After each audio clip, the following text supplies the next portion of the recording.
Assalamualaikum warahmatullahi wabarakatuh. Perkenalkan, saya Aksaran Fadilah, NPM 222 1020 199. Di sini saya akan membacakan materi yang ditugaskan dari Bapak Ervin, yaitu Al-Quran sebagai sumber hukum, serta sunnah dan fungsinya terhadap Al-Quran.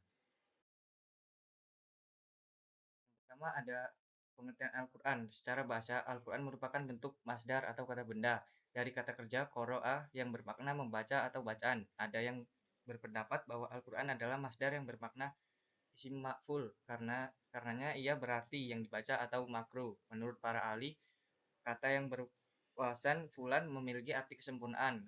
Karena itu Al-Quran adalah bacaan yang disempurnakan. Selanjutnya, kedudukan Al-Quran sebagai sumber hukum.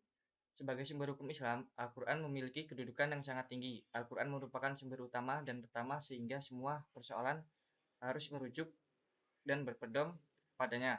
Al-Quran adalah kitab yang berisi sebagai petunjuk dan peringatan bagi orang-orang yang beriman. Al-Quran sumber dari segala hukum baik dalam konteks kehidupan di dunia maupun di akhirat kelak.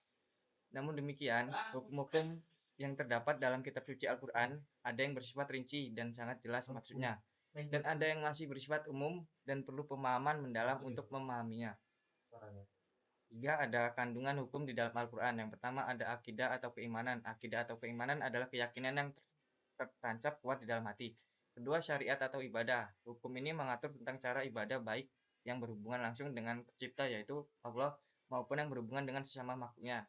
Selanjutnya ada yang ketiga, hukum ibadah dan hukum muamalah. Hukum ibadah mengatur bagaimana seharusnya melaksanakan ibadah sesuai dengan ajaran Islam. Hukum muamalah mengatur interaksi antara manusia dan sesamanya. Selanjutnya ada fungsi sunnah terhadap Al-Quran. Yang pertama, pengertian sunnah.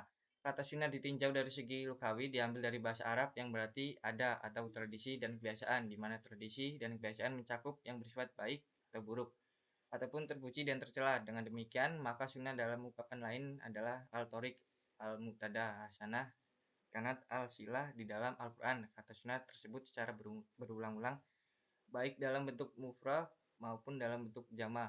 Maka sunnah tinjau dari segi syara adalah identik dengan hadis. Pengertian ini ditunjukkan oleh Muhammad Ajat Al-Khatib. Apabila lafaz-lafaz sunnah ada dalam syara, maka maksud dari sunnah adalah sesuatu yang diperintahkan, dilarang, atau dianjurkan oleh Nabi Muhammad. Kedua, ada fungsi sunnah terhadap Al-Quran. Yang pertama ada fungsi sunnah sebagai penguat atau takkid. Yang kedua, sunnah sebagai penjelas dan penjabar apa yang dibawa oleh Al-Quran. Yang ketiga, ada sunnah sebagai penetap hukum yang belum diatur dalam Al-Quran. Sekian pemaparan tugas dari saya. Selanjutnya saya ucapkan terima kasih. Wassalamualaikum warahmatullahi wabarakatuh.